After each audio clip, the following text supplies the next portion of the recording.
Hello everyone, this is John from RPGs and More. And in tonight's video, I'd like to talk to you about the horror supplement for the Cypher system. And that is called Stay Alive.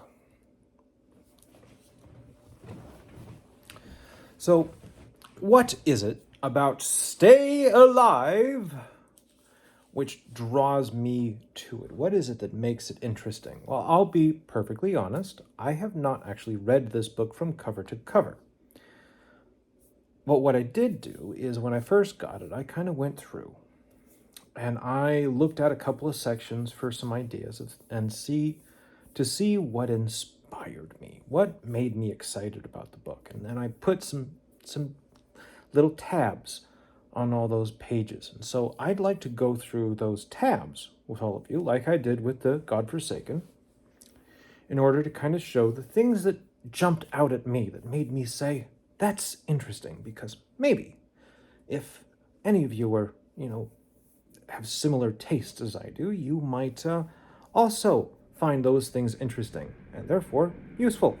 So, in that interest, we're going to have a cat break because my cat is deciding to claw at my feet. One moment. Come here. Oh. You. Okay, we're not going to have a cat break because he doesn't want to come up and sit on my lap. Anyway, let's move on. So the art is good, once again. This is the inside art, right inside the cover. And it seems to depict three teenagers who have each turned into vampires and are now, looks like they're facing the dawn in a smoky day. And there's all sorts of crazy, gory, losing themselves to the sunlight things going on here. That is representative of what you are going to see in this book. There's not a lot of gore, but there is gore. And if that's something that makes you uncomfortable, I want you to be aware of it. Don't be shocked by what happens. And like I said, there's not a lot of gore, but there's a lot of, violence is a part of horror to a lot of people. I don't know why, but it is. And role-playing game horror tends to lend itself well to the vampires and werewolves kind of thing. And this book really kind of embraces the vampire side of things, just to give you a heads up. So let's go to that first marker that I put in. And that's on page 14. And what's on page 14? Well, that is the horror inspiration tables. It's a series of tables that all fit on one page that you can roll on in order to garner yourself some inspiration for your horror campaign. Let's say, I've got to run a horror session, this week, and I have no ideas. Like, the last couple of horror movies that I watched were terrible, and I don't want to rehash the same one. I don't want to retell Event Horizon again. I want something fresh. Event Horizon, that was the name of the movie I was trying to remember earlier today. So now I'm going to have to remember that to tell someone about it tomorrow. Thank you all for helping me. So each of these are a D100 table. To give you an idea, there's 4 of them here. There is base setting, then there is horror source, then there is what ifs, and finally, evocative horror adjectives. Okay, so how would we use this? Well, let's say I rolled a 26 on the first one. That would put me at 0 to 55 in that area, which means that this is going to be a modern setting, because the options are 0 to 55 is modern, then there's near future, then there's far future, then there's superheroes, then there's war era. What war? I guess it could be any war you wanted. Although it could probably references World War II. World War I, World War II, somewhere in that area, because that 30-year period tends to be referred to a lot. And then there is Earth, other time period. Awfully vague, but okay. There actually is more detailed explanations of each of these in the preceding pages, but we don't really need to get into all of that. I think that one of the things I love about these kind of tables is they provide inspiration, and like I demonstrated with the discussion of the random monster generation tables, is sometimes it's more fun to allow yourself to be inspired by minimal information and just kind of like take, a couple of small pieces and spin a yarn from that. So, next one, I'm going to roll a 87. Okay, what is my 87 going to get on Horror Source? That is going to put me at Vampire, 85 to 90. So obviously, the source, it's a modern day vampire story. I really did not plan this, I swear. I just picked numbers out of the top of my head. All right. But what other things are there on here? There's dark magic, you've got aliens, you've got machines, there's zombies, degenerates. We got a lot of those. Not in this book, but just in life. I'm kidding. It's killer toys, haunted objects, Lovecraftian, mummies, creepy kid, a lot of that, cryptids, dark magic, etc. Said that already. Clowns. Yeah, I gotta warn you, if you got a thing about scary clowns, there's like a whole section of this book on scary clowns. So heads up.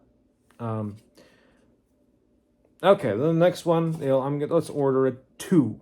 Roll a 2 for the next section. So what ifs? 1 to 15 gets us child protagonists. So there's a vampire, it's in the modern day, and our protagonists are children. Well, that could mean it's a bunch of 5-year-olds versus the vampire. That's a little weird. Or we could be like, oh, look, it's Scooby and the gang. Why? Because they were teenagers. Anyway. So, this just became funny to me. This whole, I have just randomly generated numbers in my noggin, and now we've got Scooby-Doo. Cool. And then the last one, the what ifs, the evocative, that was the what ifs. The other what ifs, you've got child protagonists, comedy horror, J horror, K horror, I'm guessing that's Japanese or Korean. Psychological horror, and unreliable narrator. I always kind of like the unreliable narrator. I've seen that done really well, and especially one of the things that I really liked was an episode of X-Files where the same story was told like 2 or 3 different times because both Mulder and Scully had very different perspectives about what had happened and perceptions of what had happened based upon their own experiences. It was twice. And it was hilarious because you could kind of see where each of them were coming from, but you could also see where one of them, and I won't say who in case you want to watch that episode someday. I don't know why I'm worried about spoilers, but you could definitely see like personal biases come in, and therefore establish them both in this case as unreliable narrators. But it made for a more interesting story. That way you're not viewing the same thing twice. You're seeing 2 very different perspectives. Because these people because they were emotionally involved in what was going on to a certain extent, they became unreliable. You can use that in your games. The more emotionally involved an NPC is in telling what's going on, or your characters are going to be getting understanding what's going on, the more unreliable they are going to become, because they will talk about what is important to them. They will talk about what their perceptions of an event are.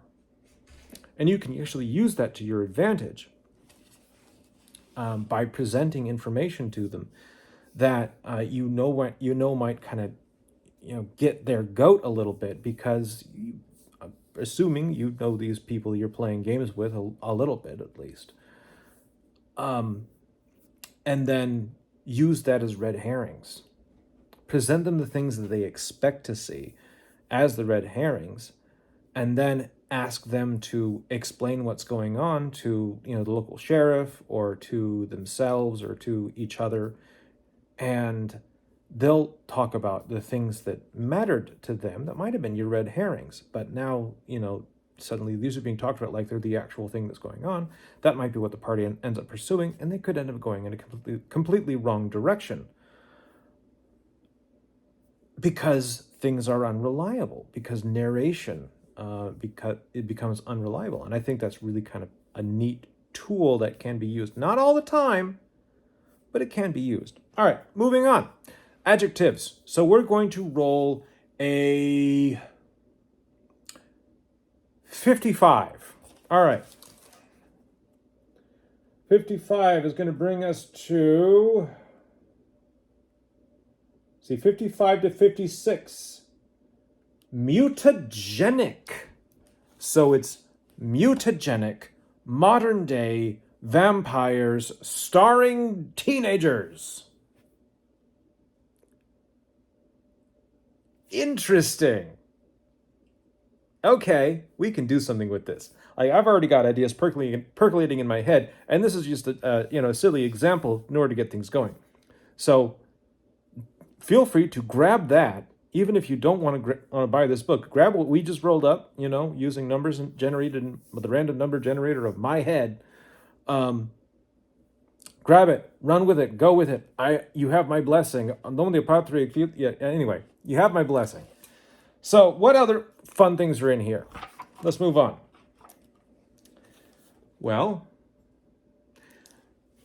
this is another part that I think is very important. Just aside from just getting ideas, this next section, we're looking at page 19, page 19, still at the relative beginning of the book.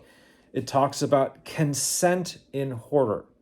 Now, consent in gaming is something that Monte Cook is really big on. They are kind of really pushing this on with their products. Not in a, they're not trying to pound it into you in a aggressive kind of way, but they're making sure that it's present in a lot of things. And their consent in gaming worksheet is a free download on their website. So if you ever have one of those things where you're starting up a session 0 and you're not sure about I don't know these players. Do they have phobias? Do they have things that they just do not want to have in their games, and I want to actually be conscientious about this? Well, you can go ahead and download the consent in gaming worksheet from Monte Cook Games' website. Like I said, it's free, and I've used it myself actually when I run programs for students. Not even related to Cypher system. I just use it in general because I think that especially when you're dealing with younger people like teens, it's a little important to get an idea of what they need. And you don't want to run into a situation where you've planned an evening session all about, the scary spiders from Lord of the Rings, only to find out that one or two of your players actually have arachnophobia, like real serious arachnophobia, and you plop a spider miniature down on the table and they're just uncomfortable and then ready to run for the hills, and the game is ruined for them. And as a result, probably also ruined for the rest of the party too. So horror, I feel personally, is one of the genres of games where consent becomes even more important. There's only one genre in gaming where consent is more important than horror, in my personal opinion, but we're not going to talk about that right now. So it's the second most important one where consent is important. And that is because, by its very nature, horror digs into the deeper parts of our psyches as a culture but also as individuals. And that can really weird some people out if they're not ready for it. There's a reason why we love horror, but there's also a reason why so many people love different genres of horror. There's different layers of horror that some people can take and some people can't. Me personally, I hate gory horror. I never watch gory horror movies, with the sole exception being the Alien movies. And that is because I do not find that enticing. I don't find it interesting. It does not, it frankly grosses me out, and not even in a fun way. So, the same with body horror, personal mutilation and things like that. Those are things that they're not fun to me. So I would put that down as something I don't want to have in my horror game. Now, you want to have Vlad Dracula walking down the corridor, and I am going to zag your blood. That kind of stuff. Like, I'm all here. I'm here for that. I am here for vampires. I am here for werewolves. I am here for I'm down for clowns. I'm down for spiders. I'm not scared of spiders one bit, but I think they can be creepy, and I love using them for that sort of thing. There's a lot of stuff about horror that I really enjoy, but there's some things I don't. And so, that's me. And what you have, the things that you like and don't like about horror, that's you. And it's important, since we are coming together to play a game, no matter whose table we're playing at, it's important that each of us has a chance to express that before the game starts, so that we all know where everyone's comfort levels are at. We all can say, yes, I consent to, spiders in the game, because maybe I don't like spiders. Maybe I have a fear of spiders, not quite a phobia, but a just general fear of them. But if this is a horror game, and I'm okay with them being used in that context, okay, you can say that. And that's where the consent in gaming sheet can come in handy, because it covers a lot of stuff. It covers so much. So you're not asking someone to just raise their hand and state, I'm scared, I don't want X. You're handing them a sheet, and they can fill it out. They can fill it out in private. Excuse me. They can turn it into you anonymously if you want to do that. Or everyone can share it as a group and share their results. However you want to do it with your group is fine. Whatever the group is comfortable with. But I recommend having that conversation before you run a horror game or a horror campaign. Even just it's kind of like the disclaimers in the beginning of the movie. Hey, this movie may contain graphic violence. Or the ratings. It's rated, rated R for graphic violence and sexual content and blah, blah, blah, blah, blah. And people should actually be paying attention to those. And if you don't want those things in your game, well, this is your moment to be like, I'm out, or I'm in, or can we eliminate this one thing, and then I'm in. And then everyone else gets to decide, especially the DM, they get to decide if that's worth doing. So that's another section of this book that I think is really important. And if you don't want to go into Monte Cook's website to download their free sheet, they actually have one that's specialized for this game book in particular. That is the Horror Game Consent Checklist. At the back of the book,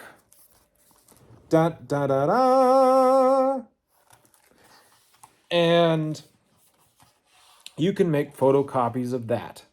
Or if you buy the PDF, you can print out that page multiple times, and you're good to go.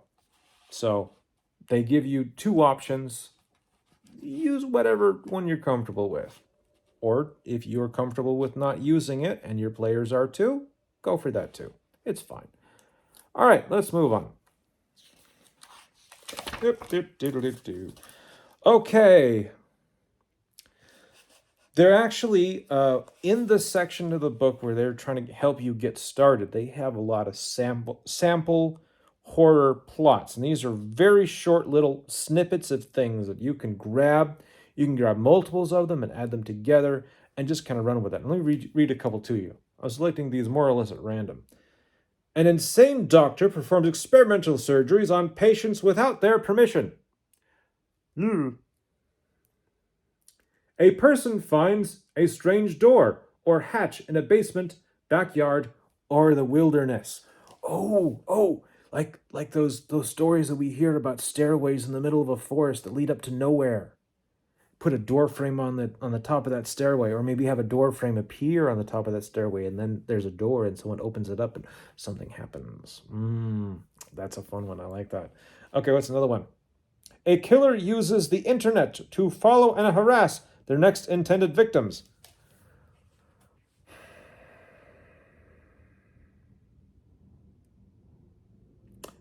That feels a little real. I don't know. Call me crazy. I feel like that happens in real life, and that's not really a horror thing so much as um the story behind some news headlines that we see. Um, yeah. Anyway, that's when would make me go a little. I'm not sure I want to use that one because that might actually trigger somebody, especially if they've been the victim of internet stalking. Um, but it's an option. It's there. Go for it if that's your thing. All right, what's next? Moving on. Next one was.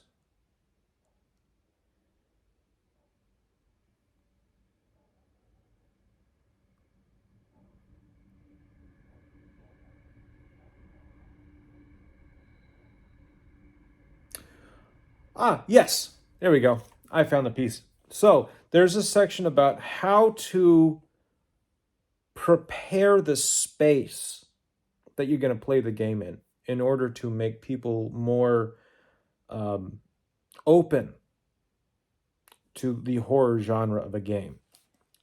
And it talks about, like turning the lights down, having little LED candles up in order to kind of set the mood. You can have kind of little spooky music in the background if you want that. It's not too cheesy. Frankly, instead of spooky music, I would probably find like rain in like that kind of those background sounds that some people fall asleep to, the ambiance. I would find like rain or a thunderstorm or wind, wind and a winter storm kind of thing. Something that kind of sets the mood that isn't like woo, unless you're going for horror comedy, in which case, go ham, because ham is what horror comedy is all about, and I am here for the horror comedy. But there's a lot of things that you can do, and this book has a lot of cool suggestions about that. Like things like making custom character sheets that are very evocative for your particular adventure slash campaign. You can move things around. You can use custom graphics if you're graphically inclined. There's a lot of cool options. Also, you can do things like try playing in a different space. If you always play in the dining room, what about, if you have a living room and just no, don't move the table, just move the players. Today we're sitting in the living room. Today we're sitting on the balcony, if you have one. Today we're going to play at so-and-so's house instead. If that person has agreed to it, you arrange it ahead of time, we're going to play there. You want to put people in a different location so that they're not comfortable. And then it also suggests basically having people sit in different places than they normally do. Because you know how some game groups, they get into a habit. People have their seat. And everyone wants to have their same seat time and time again. A lot of people don't really get into they're not into musical chairs during gaming sessions. But for a horror game, to kind of set people off of their game a little bit, if you're willing to do that, you can just be like, okay, well, today we're going to switch it up, and you're going to sit over here, and you're going to sit over here, and that could be a fun way to kind of set the mood in a sense, because it takes people out of their usual headspace. It puts them in the mindset of, this is different. This is not our usual thing. This is something special. And that can help them treat it that way during the game and not be as prone to hijinks or cracking jokes all the time or whatever it is they usually do, because somehow if the setting is different, they're sitting in a different spot, and maybe they're not sitting in their favorite chair, or maybe they are sitting in their favorite chair, but it's located in a different location in the area. You can gauge how far you want to go with this, but it's an interesting idea, and I liked the fact that it was here, because it made me think about, what can I do if I'm running a long-standing campaign, but it's close to Halloween and I want to tell a scary campaign session, or this adventure I want to be a scary one. So what can I do in order, just to change things up for one session, and then we go back to the regular campaign afterwards? These are some cool ideas for that. I like that. It's not I've seen those suggestions before. It's not groundbreaking necessarily, but it's a neat package of ideas. So I like that. All right, moving on. Chapter 6 is all about horror genres. So it gives an overview of what each of the listings means, and then it also has a general genre listing. Excuse me. So we've got things like body horror, or aliens, or doppelgangers, or Lovecraftian, werewolves, zombies, simulacra, science gone wrong, clowns, all sorts of stuff. And these are just different genres of horror. And then it gives you a little bit, each one's got a little snippet of information about it. But then we get into, each one actually has a 2-page spread that gives you more detail about each genre and what the usual tropes are within that genre. For example, aliens. We've got a paragraph all about the alien genre. Then we talk about, why are they scary? And there's one whole paragraph all about, why are aliens scary? A couple different ideas. Then there's ideas for intrusions on the side. GM intrusions, to give you some inspiration for that. There's horror modules. We'll talk about horror modules in a little bit, but this is kind of neat. So it gives you an idea of what modules you can add to this. The risks of running an alien-inspired horror game. What do you need to avoid? What might turn this into something you don't want it to be? For example, if you get a little too tropey with it, it could turn easily into comedy that you don't entirely expect. Like, you think you're making this scary story, but your players are seeing Mars attacks. And that can kind of cause a disconnect at the table, and it can frustrate some GMs. So there's some ideas on how to avoid some of that. Making aliens scary in your games. So that's actually the longest section in this little bit, is talking about how to make aliens scary, how to, not fall into some tropes.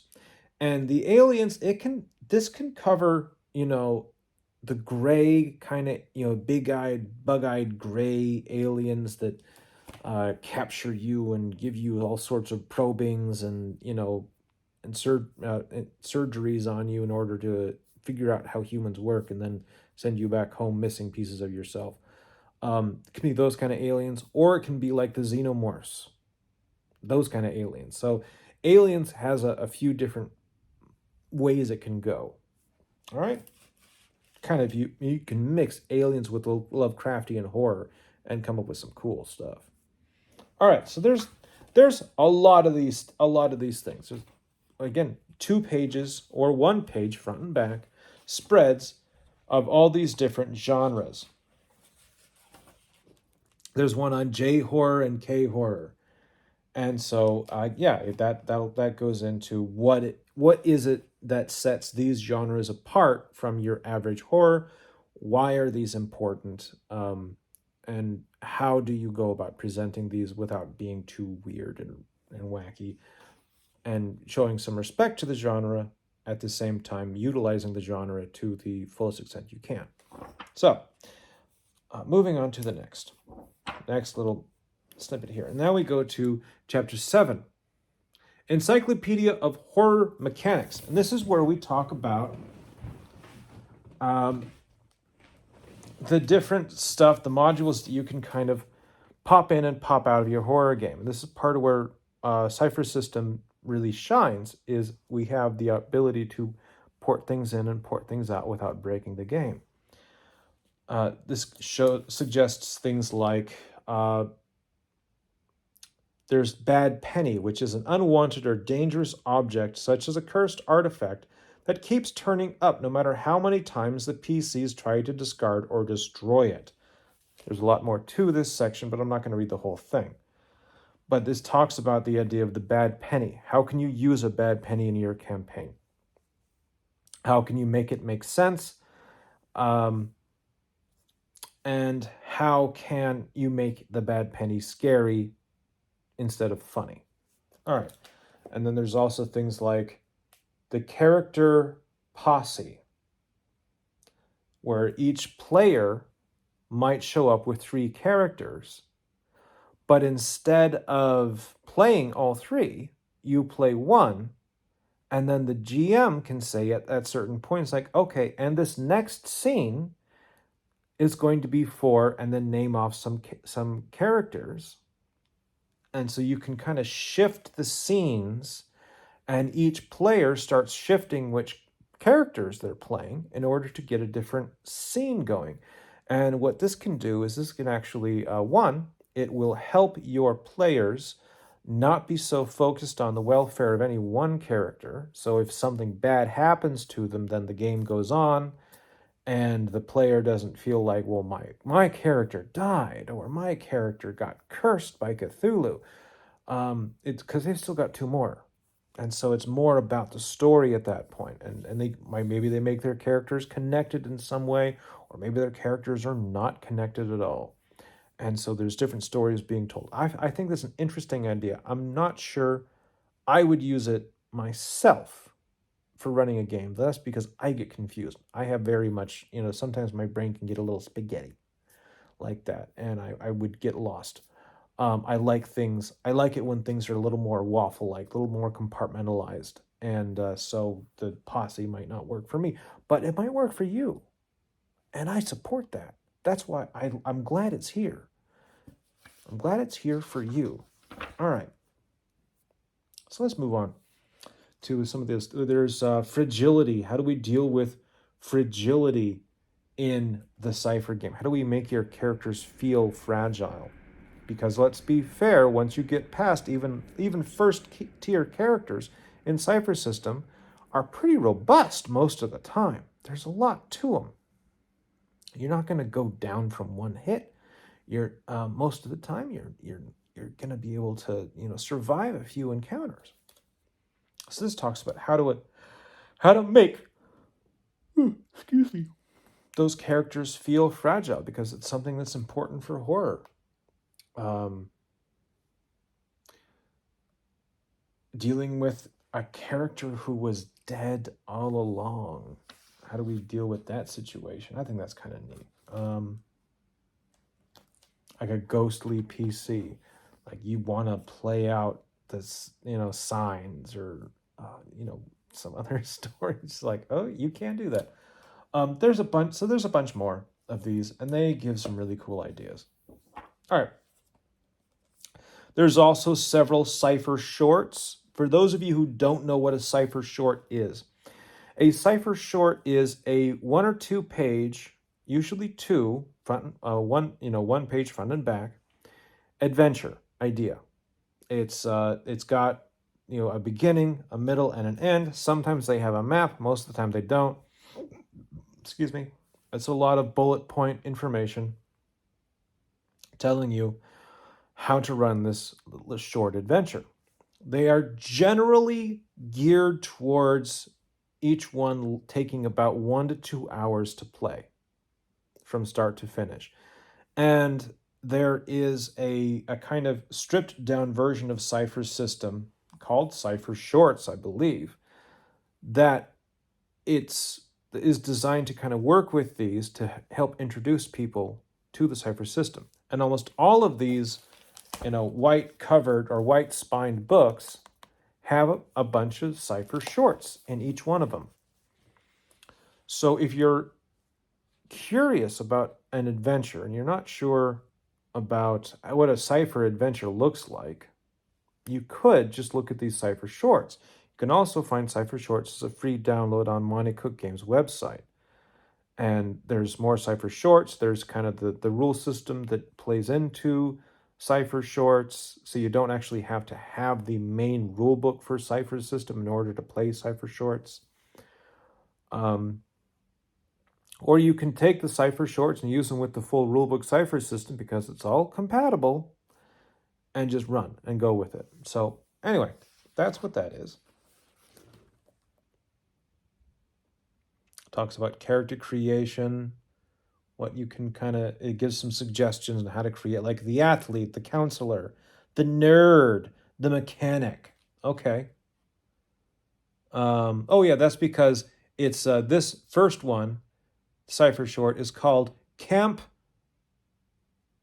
Myrtle. And the premise of it is the characters are high school seniors and camp employees at a summer camp in the woods. There's a cursed slasher with an axe to grind, hunting them for something their parents did a generation ago. Dun, dun, dun! So there's your 2-page adventure in order to get things going. Let's look at the next one. There is the Bander House. I think I'm pronouncing that correctly. The premise: the characters are people staying overnight in a supposedly haunted house. The group's goals are to see if it really is haunted, find a specific object left behind for the heir, such as an official will, and perhaps find something valuable or concrete proof of ghosts. Individual PCs may have additional personal goals. So that's another idea. And there's 2 pages here that talk about how to play this out. You can actually take a Cypher short and turn it into a much longer thing. If you're like, I like this idea, but I want more. Oh, you can add more. It's easy to add more to a Cypher adventure. Easy peasy. Go ahead. You learn the rules a little bit, and just with improvising, you can turn this into a whole thing. All right, another one. The Valiant County Hospital. And the premise is the characters are people in a hospital when a zombie outbreak occurs on the ground floor, trapping the PCs inside. All right, that's a pretty standard horror genre. Or I guess, I don't know, to me, zombie apocalypse is kind of its own genre. Are we playing this zombie apocalypse or are we playing this horror? I don't know. I guess you could go either way. All right. So that's everything. Those are all of the Cypher shorts that are included in this book. So there's, a couple different ideas to work with. Okay. The next section is creatures and NPCs. And so there's, like in most of these books, there's going to be a miniature monster manual, basically, where it's going to talk about some of the monsters that are more akin or specific to a horror campaign. Excuse me. And give you some more information. Now, these still follow the same rules about Cypher's system. You know, there's still 1 to 10 difficulty rating creatures with lots of different rules about them. But there's a lot of fun art in this. And there's also just a lot of really cool information telling you about how this monster works and how to play this monster. That's something really important about Cypher monsters. And I know I say this in videos, but I'm going to keep saying it because I think it's important. Is the actual stats for a Cypher monster can fit on like a single line of a note card. If we were doing a straight, like, I'm going to play basic D&D, but with Cypher system, I could do everything with a single line of text in one of the 2 columns for any given monster. Done. But where Cypher is great is the stuff that happens between the stats. It's between the lines. It's the details. It's not rules, but story. And that's why I love Cypher, because Cypher has just enough rules to allow you to tell a story without necessarily the rules forcing you to tell a particular kind of story. And as the game master, you can let the rules get out of the way. You can let the rules get out of the way and tell the story that you want to tell. And so for each of these monsters, there's a lot of information. This one Cthulhu type creature has a whole page of, there's GM intrusion suggestions. Let's go over it. You've got like the damage inflicted and what that means, and movement rates, modifications to the rolls, what it does during combat, and then but then there's also just, what do its magical powers look like if it uses magical powers? And can you make ciphers from it? Does it carry ciphers? How does it fit into the world, usually? And what other creatures might it have working with it? Those kinds of things you can figure out.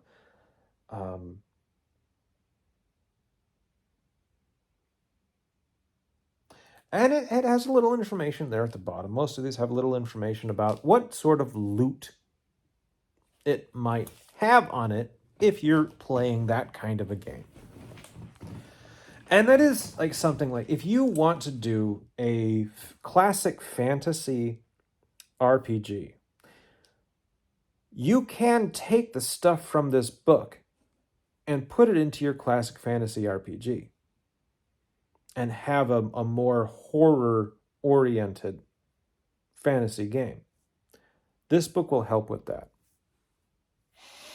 Especially the monsters. The monsters will make it more interesting.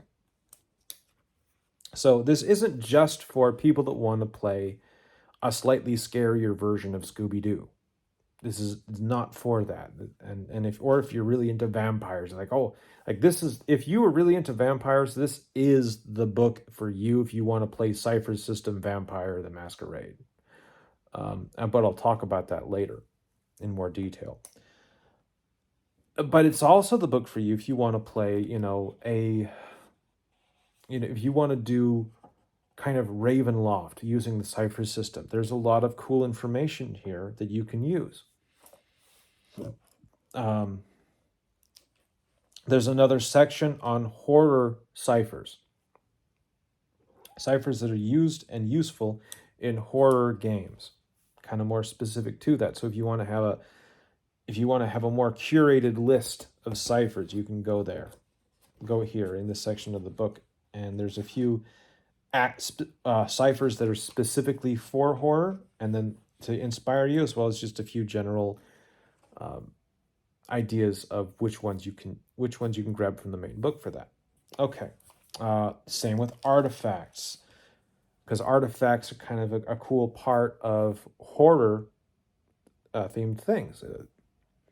The artifact for example, in the movie The Ghost Ship, there's an artifact that seems to start this entire process, and that can be a part of your game, and this gives you some suggestions on how to get into that.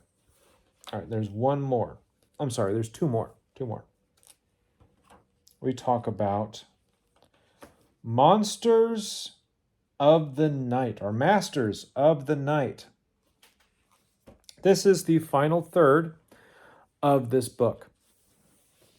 Really, actually, it's probably almost half of the book. Almost half. And what it is a setting that takes all of these rules that we've been talking about, all these ideas and concepts that we've been talking about, and turns it into a horror setting. But this horror setting is specifically geared towards people that want to play vampires with different bloodlines and different ideas and different mindsets. And what is it like to play a modern day vampire? That's what this is focused on. So it is, I read through it. It is not a carbon copy of Vampire the Masquerade. That is not what it is. So if that's what you're thinking, not a worry. Don't worry about that if that's what you're afraid of. If that's what you're looking for, also be warned, it isn't that. It is its own setting. But if you want to play modern day vampires, this book has a setting for you that's already cut and dried, ready to go. It also has detailed rules of how to create a vampire as a Cypher system character. What you can kind of pull on, and how does vampirism work in the Cypher system. There's a whole section of that. And actually, I recommend, like, for example, if you wanted to run, the Curse of Strahd, to use or Ravenloft, or, some other, Dracula and vampires and, fantasy RPG vampires. You wanted to run that, go into this section of the book and read what it says about vampires. Read, like, you're almost going to be reading the whole section because there's a lot. But read through it and get some ideas about how to run your vampire, your villain, in the Cypher system more effectively, because there's so much here, and it's such good stuff. Excuse me. All right, and that's really, the rest of the book is just more details about the setting. There's NPCs. There's lots of NPCs, really. There's a couple of adventures that kind of gets you set up for a mini campaign. So you can kind of like take these adventures and mix and match them up and make your own version of what's going on. It's all good. And then, of course, at the end, there's the consent in gaming that we already looked at. And at the end of the book, there's also this nice poster. So what is that? Some people are really into like posters and maps, and they want to know. So I can't show the whole thing, but I will say, because some of these are posters and some of these are different things. This one is definitely a poster on one side, and then so there's a picture, there's a cool bit of art on one side that definitely feeds into some horror elements. I'm not going to show it all here on camera, partially because it's freaking huge. And then on the other side, there's it's the cover, basically. It's a bigger version of the book's cover, and if you really like the cover, you're covered there. Pun intended. So there's that. That's all the stuff from this book that really stood out to me. I know that this is still a long video, And I know some people probably listen to this at 1.5 speed, and I don't blame you one bit. Lord knows I talk. But anyway, so that's Stay Alive. It's an interesting book. It's a fun book. It's not my favorite, but that's because horror in general is not my favorite. But I do like trotting stuff like this out around Halloween time because 'tis the season at that point. Halloween's one of my favorite holidays. And there's a lot of good stuff in here. So if you are interested in running a horror themed game, if you like the idea of trying to do fun, scary with your players, Cypher System Core Rulebook, Stay Alive. All you need right there. You could get away with Cypher Shorts and Stay Alive if you are on a budget. But I think you'd be selling yourself short with the Cypher system, with not getting the Cypher System Rulebook. You could technically do horror with only the Cypher System Core Rulebook. You could. But this has a lot of fun ideas, and if you just want to dig deeper than your average, like, I'm just going to do like a B-movie horror plot, it's really good for that. It's not going to, like, if what you want is a very detailed, very rule mechanic heavy book for horror, this is not mechanic heavy. This is concept heavy. It's idea heavy. It provides a lot of stuff. There are mechanics in here, but the majority of the book is about how to get the proper mindset and how to use the tools that are already there in order to run a horror game. So I want to make sure we have appropriate expectations here.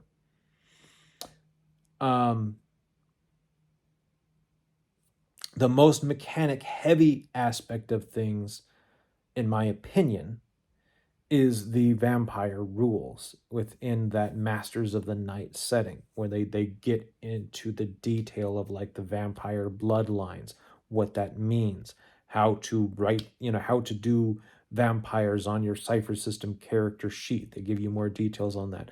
That's the more mechanics heavy. The vast majority of the book isn't like that. It's more about the, how do we do horror right kind of stuff. How to do fun scary versus creepy crawly scary.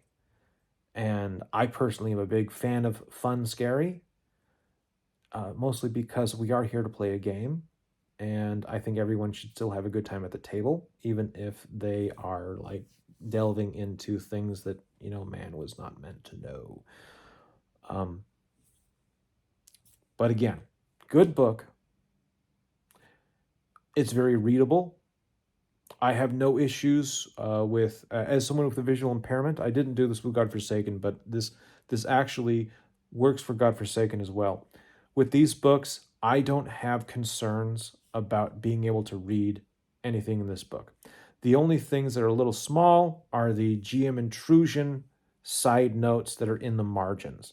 And that's because they're small, tiny print in the margins. It still is kind of readable. Better if you get a magnifier. But the main text, the meat and bones of this book, is solid, readable. There's no, pictures with text over the pictures that are going to make you go, there's none of that. And I love that about Monte Cook's books. There are very few books in Monte Cook's games library that do those things that make me just cringe. So if you're worried about that, you're fine.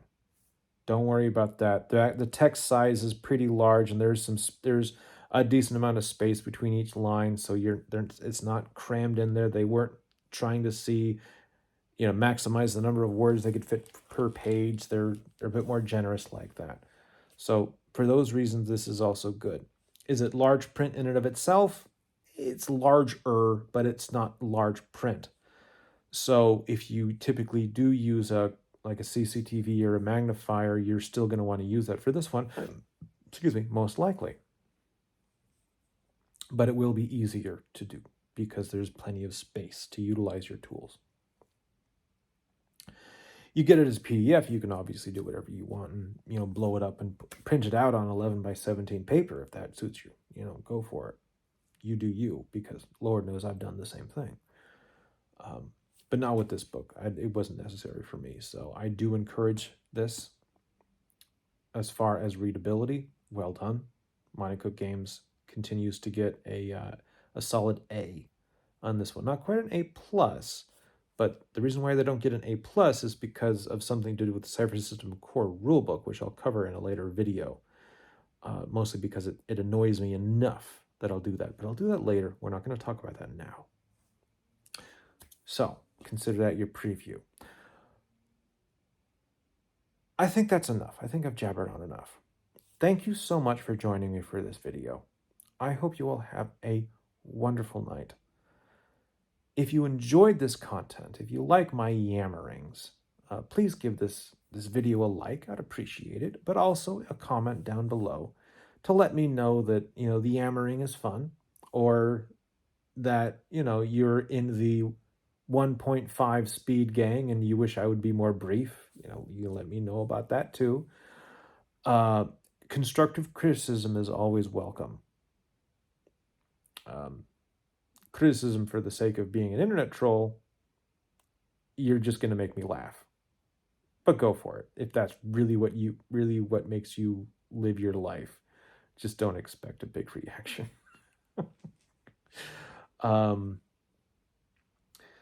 And I say this in some of my comment sections, but I want to make it clear. The only comments I delete right now are those that are a link with gibberish, either before or after it. And by gibberish, I mean no discernible English words. And I do that because I am concerned about phishing attacks. And I want to keep people safe. I don't want my videos to be an avenue for someone else to phish your data. So the moment I catch those, I typically delete them. Everything else, including the ones where people tell me I'm full of poop for whatever reason, or they don't like what I have to say, I typically leave them up. I don't think I've ever, to date, removed a comment just because it was negative. I may not reply to it, but I don't take it down. I'm just saying this because I remember there being a comment in a previous video about, me taking things down. I think there was. And it was amusing because I don't do that. So, anyway, I hope you all have a wonderful day. Thank you again. Sorry for this. I have the Midwest goodbye thing going on where I take forever to say goodbye because I keep remembering things. So, like, comment, subscribe, all of those good things, and may even more good things come to you in the coming days, weeks, and months. Peace be with you all, and thank you. Bye-bye.